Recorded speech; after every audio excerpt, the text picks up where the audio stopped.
deployed during the campaign. The Trump White House will speak to all media outlets and personalities, not just the legacy media who are seated in this room. Because according to recent polling from Gallup, Americans' trust in mass media has fallen to a record low. Millions of Americans, especially young people, have turned from traditional television outlets and newspapers to consume their news from podcasts, blogs, social media, and other independent outlets. It's essential to our team that we share President Trump's message everywhere and adapt this White House to the new media landscape in 2025. To do this, I am excited to announce the following changes will be made to this historic James S. Brady briefing room, where Mr. Brady's legacy will endure. This White House believes strongly in the First Amendment, so it's why our team will work diligently to restore the press passes of the 440 journalists whose passes were wrongly revoked by the previous administration. We're also opening up this briefing room to new media voices who produce news-related content and whose outlet is not already represented by one of the seats in this room. We welcome independent journalists, podcasters, social media influencers, and content creators to apply for credentials to cover this White House. And you can apply now on our new website, whitehouse.gov/new media. Starting today, this seat in the front of the room, which is usually occupied by the press secretary's staff, will be called the new media seat. My team will review the applications and give credentials to new media applicants who meet our criteria and pass United States Secret Service requirements to enter the White House complex. So in light of these announcements, our first questions for today's briefing will go to these new media members whose outlets, despite being some of the most viewed news websites in the country, have not been given seats in this room. And before I turn to questions, I do have news directly from the President of the United States that was just shared with me in the Oval Office from President Trump directly, an update on the New Jersey drones. After research and study, the drones that were flying over New Jersey in large numbers were authorized to be flown by the FAA for research and various other reasons. Many of these drones were also hobbyists, recreational, and private individuals that enjoy flying drones. In time, it got worse due to curiosity. This was not the enemy. A statement from the President of the United States to start this briefing with some news. And with that, I will turn it over to questions. And we will begin with our new media members, Mike Allen from Axios, Matt Boyle from Breitbart. Mike, why don't you go ahead? Thank you very much. Caroline, does the president see anything fishy about DeepSeek, either its origins or its cost?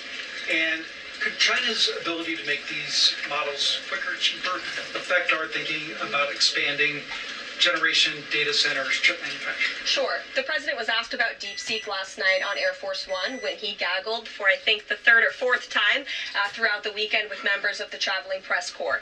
The president said that he believes that this is a wake-up call to the American. I want to say that I heard last night on Coast to Coast, for what it's worth, that the drones was being targeted from Iran. I believe it said it may have been North Korea, but it did say that it was a foreign substance that was doing what it was doing on the East Coast. Now, I don't know if there's any truth to that or not. I'm just going by what I heard last night on Coast to Coast. Of course, I mean, you can take it for what it's worth towards Coast to Coast and what kind of a interview is and what kind of people that they have on their show, and which some of them I think may have a bit of wild imaginations, to say the least, whenever it comes to various subject matters. But that's neither here nor there, and that's their right to discuss those things and believe in those things and etc. Federal government agencies across the board, and if they feel that programs are necessary and in line with the president's agenda, then the Office of Management and Budget will review those policies. I think this is a very responsible measure. Again, the past 4 years, we've seen the Biden administration spend money like drunken sailors. It's a big reason we've had an inflation crisis in this country, and it's incumbent upon this administration to make sure, again, that every penny is being accounted for honestly. Why impose this pause with so little notice? Why not give organizations more time to plan for the fact that they are about to lose, in some cases, really crucial federal funding, at least for a period of time. There was notice. It was the executive order that the president signed. There's also a freeze on hiring, as you know, a regulatory freeze, and there's also a freeze on foreign aid. And this is, again, incredibly important to ensure that this administration is taking into consideration how hard the American people are working. And their tax dollars actually matter to this administration. You know, just during this pause, DOGE and OMB have actually found that there was $37 million that was about to go out the door to the World Health Organization, which is an organization, as you all know, that President Trump, with the swipe of his pen and that executive order, is no longer wants the United States to be a part of. So that wouldn't be in line with the president's agenda. DOGE and OMB also found that there was about to be 50 million taxpayer dollars that went out the door to fund condoms in Gaza. That is a preposterous waste of taxpayer money. So that's what this pause is focused on, being good stewards of tax dollars. So this doesn't affect Meals on Wheels or Head Start or disaster aid? Again, it does not affect individual assistance that's going to Americans. To follow up on Nancy, do you think there will be a list of who is affected and how much money is affected? How will these contractors and organizations know if they are actually having their funding frozen? And then secondly, if you're willing, can you just clarify, is the end goal of this to essentially challenge Congress or to prove that the president can withhold federal funding? In other words, is this an attempt to pick a fight to prove that he can do this? No, absolutely not. As it says right here in the memo, which I have, and I'd encourage all of you to read it, it says the American people elected President Trump to be the president of the United States and gave him a mandate to increase the impact of every federal dollar. This memo requires federal agencies to identify and review all federal financial assistance programs and supporting activities consistent with the president's policies and requirements. The American people gave President Trump an overwhelming mandate on November 5th, and he's just trying to ensure that the tax money going out the door in this very bankrupt city actually aligns with the will and the priorities of the American people. Yes. Welcome. You look great. You're doing a great job. You talked about transparency, and some of us in this room know how just transparent President Trump has been the last 5 or 6 years. I think you'll do the same. My question is, do you think this latest incident with the president of Colombia is indicative of the global, powerful respect they have for President Trump moving forward, not only to engage in economic diplomacy with these countries, but also world peace? Absolutely. I'll echo the answer that the president gave on Air Force One last night when he was asked a very similar question by one of your colleagues in the media. This signifies peace through strength is back. And this president will not tolerate illegal immigration into America's interior. And he expects every nation on this planet, again, to cooperate with the repatriation of their citizens who illegally entered into our country and broke America's laws.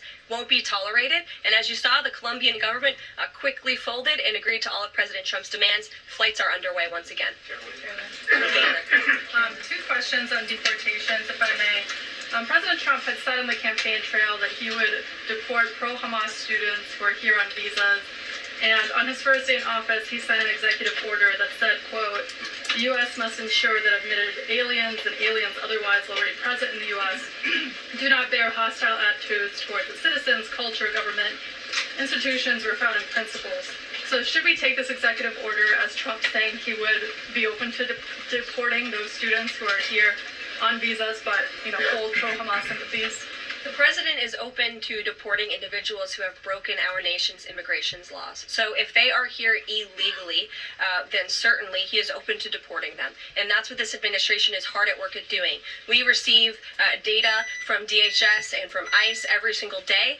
From what we hear on the ground, ICE agents are feeling incredibly empowered right now because they actually have a leader in this building who is supporting them in doing their jobs that they were hired to do, which is to detain, arrest, and deport illegal criminals who have invaded our nation's borders over the past 4 years. That's what the president is committed to seeing. Peter. Very quickly, just following up on the question on immigration first. President Trump, during the course of the campaign in 2024, said the following about illegal immigration. He said, they're going back home where they belong, and we start with the criminals. There are many, many criminals. NBC News has learned that ICE arrested 1,179 undocumented immigrants on Sunday, but nearly half of them, 566 of the migrants, appear to have no prior criminal record besides entering the country illegally. Is the president still focused exclusively, which is a civil crime, it's not criminal? Federal crime. So I'm asking though, he said he was going to focus on those violent offenders first. So is violent offenders no longer the predicate for these people to be deported? The president has said countless times on the campaign trail, I've been with him at the rallies, I know you've been there covering them too, Peter, that he is focused on launching the largest mass deportation operation in American history of illegal criminals. And if you are an individual, a foreign national, who illegally enters the United States of America, you are, by definition, a criminal. And so therefore you are subject to deportation. I apologize for interrupting. So to be clear, violent criminals do not receive precedence in terms of the deportations taking place. The president has also said two things can be true at the same time. We want to deport illegal criminals, illegal immigrants from this country, but the president has said that, of course, the illegal criminal drug dealers, the rapists, the murderers, the individuals who have committed heinous acts on the interior of our country and who have terrorized law-abiding American citizens, absolutely, those should be the priority of ICE, but that doesn't mean that the other illegal criminals who entered our nation's borders are off the table. Understood. Then let me ask you a separate question about the confusion that still exists across the country right now as it relates to the freeze or pause as it's described. President Trump, of course, ran one of the key policy items was that he was going to lower prices, lower the cost of everything from groceries, as he often said. But in many of the cases, it would seem that some of these moves could raise prices for real Americans on everything from low-income heating, that program, child care programs. Will nothing that the president's doing here in terms of the freeze in these programs raise prices on ordinary Americans? What particular actions are you referring to that would... I'm referring to LHEAP right now. That's the low-income heating program, for example. We can talk about... There's no clarity, so I could refer to a lot of them. We don't know what they are specifically. Can you tell us that LHEAP is not one of those affected? So you're asking a hypothetical based on programs that you can't even identify. I just identified. What I can tell you Just to be is clear, that... since you guys haven't identified, let's do it together, just for Americans at home. Medicaid, is that affected? I gave you a list of examples: Social Security, Medicare, welfare benefits, food stamps that will not be impacted by this federal pause. I can get you the full list after this briefing from the Office of Management and Budget. But I do want to address the cost cutting because that's certainly very important, and cutting the cost of living in this country. President Trump has taken historic action over the past week to do that.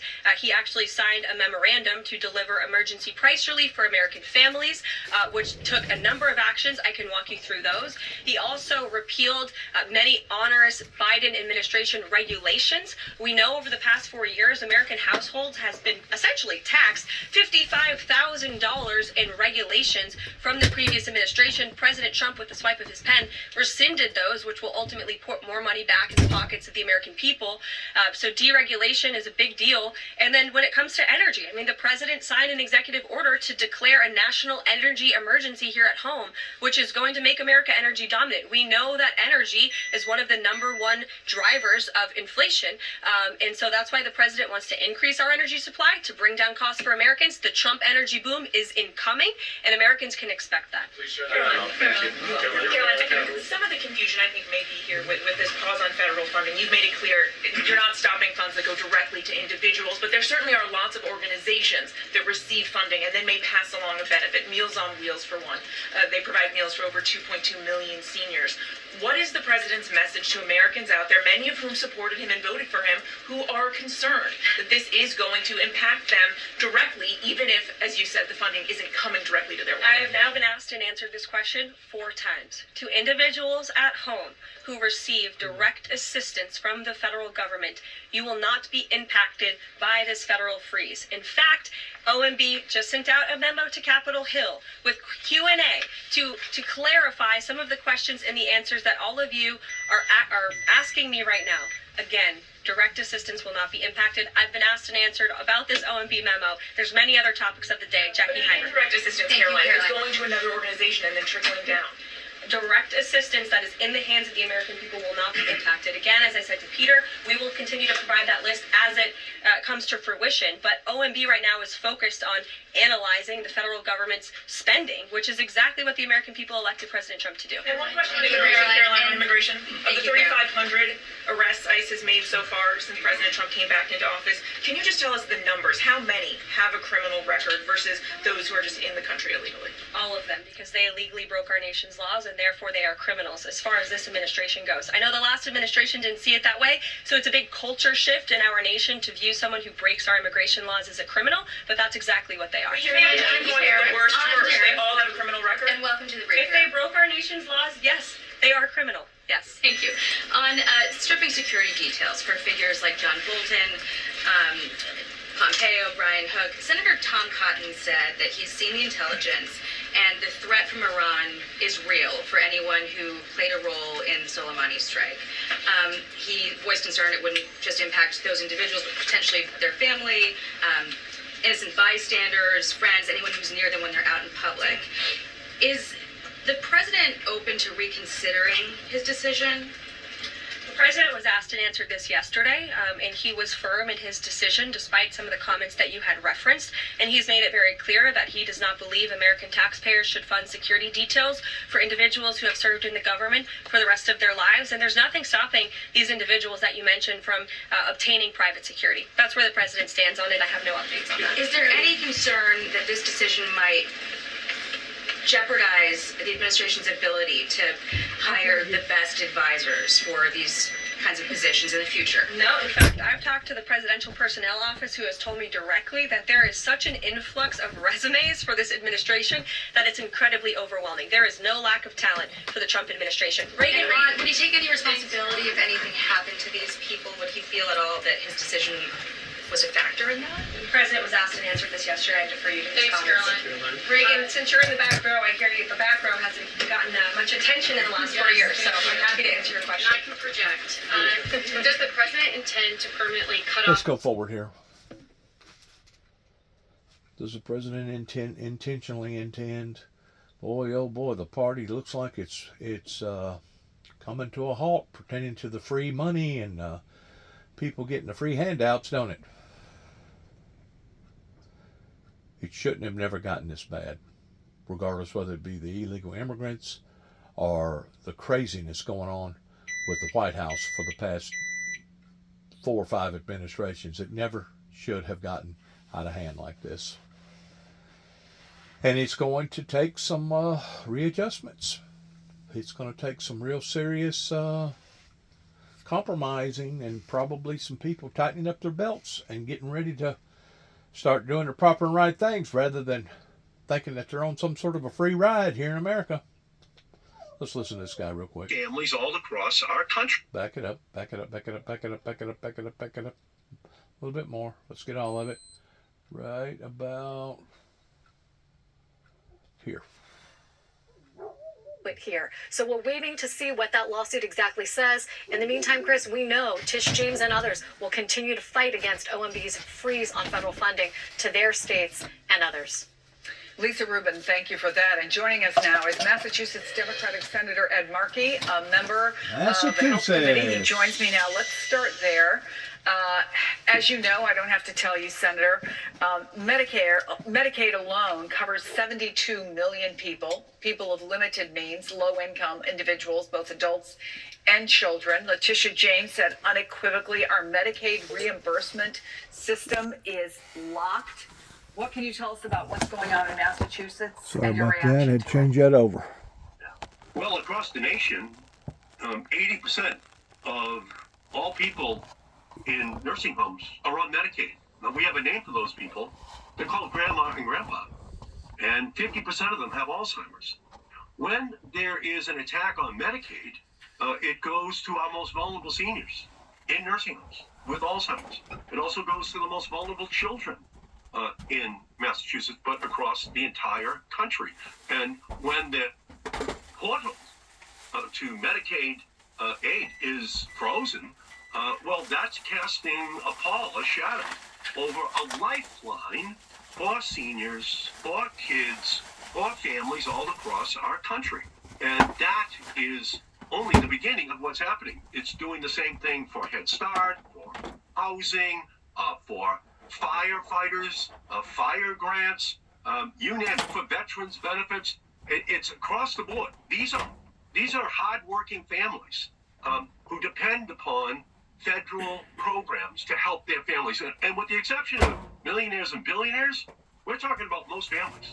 They have someone who needs Medicaid, who needs help with their education, with their veterans benefits, all the way down the line. And Trump today has absolutely frozen the ability for the American people to get access to the help they need for their families. We just heard in that press conference that Letitia James and other attorneys general plan to fight this. So that's one avenue. What can Democrats in Congress or Republicans who are concerned about it, what can Congress do? Well, first and foremost, I think we should just say no to Trump's nominees if they are going to become the hatchet men and women for all of these programs. Now, let's be honest. This is Project 2025. The guy who orchestrated Project 2025 is now Trump's nominee to be the head of the Office of Management and Budget, controlling the spigot of federal money that goes to families all across the country that have been dependent upon, reliant upon that funding for decades. So now the curtain has been pulled back, and Project 2025 is the Office of Management and Budget, and he's going to be the absolute extension of Trump in the White House as king, is how he would want it, determining which programs live or die. It's unconstitutional, it's cruel, and it will not stand. But we are going to have to get up and fight. And not only do members of Congress have to stand up and fight, but so don't families, organizations all across this country. This is absolutely Donald Trump trying to turn himself into King Donald, and it is absolutely unacceptable. Medicare, Medicaid, they would be among the many things that would be part of the purview of the new Health and Human Services Secretary. As you know, tomorrow you will have a chance to question Bobby Kennedy Jr. His cousin, Caroline Kennedy, just put out a scathing letter urging against confirmation. Among other things, she called her cousin a predator. She talked about him putting baby chickens and mice in a blender. She said he encouraged family members down the path of addiction. But we already know that dozens of Nobel laureates, thousands of doctors have signed letters saying the same thing Caroline Kennedy is saying, which is vote no. It does not seem to have moved the needle in any significant way. Will Caroline Kennedy, what is your expectation about this hearing and ultimately the confirmation vote? I thank Caroline Kennedy for her courage, for once again re-emphasizing that her cousin is unqualified and dangerous as the Secretary of Health and Human Services. We're talking about a man who went to Samoa, recommended that the people in Samoa not be vaccinated against measles. 83 people died, mostly children. And he casts a cloud over the measles vaccination, the polio vaccination, over the safety and efficacy of vaccinations in general. In 1900, in our country, 18% of children died before the age of 5. 18%. What happened? We had a public health regime that we put in place to make sure that ordinary families got the protections which they needed. What Robert F. Kennedy is going to do is to have a rollback of the confidence in that vaccination regime that we put in place and serve as a distraction, a dangerous distraction from what we should be talking about. Access to health care, the price of health care, what Donald Trump is doing with his executive order to cut back on access to health care for families across our country who depend upon it. That's what we should be debating, not the science of vaccines, not the science of all of the breakthroughs that we have made over the last 50 or 60 years in our country. And that's what his hearing is going to be all about. Senator Ed Markey, thank you so much for your time. I do want to show folks a little bit of tape.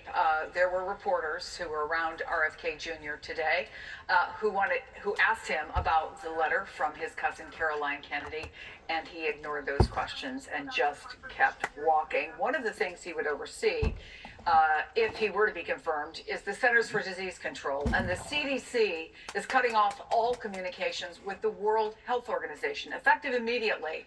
The move is to comply with the executive order President Trump signed last week, withdrawing the U.S. from the WHO. And while federal law requires 1 year's notice before the U.S. can remove itself, Trump says the withdrawal should happen right away. This has experts warning of serious consequences, especially concerns over a bird flu outbreak in this country, which is growing. And this is what the press secretary said about the move just last hour.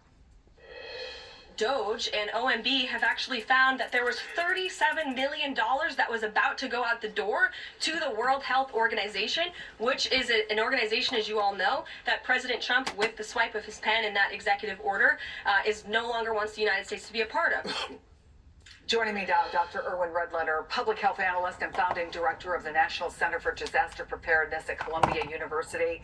For folks who don't understand all these letters, talk about the relationship between the CDC and the WHO and what it accomplishes. Right, Chris. So this is what it amounts to. We have a very powerful entity in the United States, the Centers for Disease Control, which helps us get ahead of the major pandemics and infectious disease outbreaks and other illnesses that we need to pay attention to. But we work hand in hand with the World Health Organization, so-called WHO, and that relationship is a powerful and important one. We cannot do this alone. We cannot set up a global surveillance system to give us early warning if a pandemic's coming our way. We are dependent upon our partners in the world, and they're dependent on us. We need each other. You know, there are Republican policies and conservative policies, and then there's stupid policies. And I hate to say that, but withdrawing the United States from the World Health Organization puts Americans at significant risk for all kinds of problems that we don't even want to have to think about, including the bird flu that you just mentioned. Let's talk about the real world. Yeah, right now, the U.S. is handling a bird flu outbreak. What would this mean? Well, this would mean that we would lose the benefit of the close collaboration with researchers around the world who are, first of all, looking for early signs of even greater spread of the bird flu, and also working on what we're going to do to prevent the bird flu or treat the bird flu. We can't cut ourselves off from that kind of information and expect to just be, isolated from what the world is doing around these important public health events. And Americans can pay a very steep price by withdrawing us for God knows what reason from the World Health Organization. It's one of the most outrageous, unacceptable policies they're putting forward right now. And it's, I don't know what to say, but I hope Congress is... Did not this same agency fail the world in response towards COVID? I mean, just look how many people died in COVID right here in America alone, and what it done to the American establishments all over the world. I mean, I'm not saying that this is good, I'm not saying this is bad, but I'm just saying this is a very, very crucial movement upon to the presidency right now that once more is another reason why that I chose not to participate in voting for either the Republicans or Democrats, because I knowed it had gotten this far out of hand that it was going to take major sacrifices. Now, whether or not these sacrifices are deemed warranted or not, I don't know. I'm not in that business towards determining these factors. I just know that a lot of people died that, as far as I'm concerned, should not have had to have died during COVID. Step up and say, no, Mr. President, you cannot do that. You cannot allow us to withdraw. First of all, it's illegal because we're supposed to give a year's notice. And second of all, we don't want to. Even if we could step out of the WHO world right now, it would be dangerous and dumb for American public health and American safety going forward, Chris. We only have a minute left, but I want to ask you about the administration's move to freeze some foreign aid, including instructing organizations in other countries to stop distributing HIV medications. Well, I'll tell you right now, the biggest HIV program in the world is what President George Bush started called PEPFAR. That has saved probably, 25 million lives right now dealing with AIDS and HIV in Africa. And they want to stop that. They've already shut off the computers of PEPFAR workers in Africa. I mean, it is ham-handed, it is dumb, it is dangerous, and it's profoundly cruel of what this administration is putting on the table right now. Dr. Irwin Redlener, I know we had a compressed amount of time, a lot of news today, but we got in a lot of information. Thanks for coming in. Sure, Chris.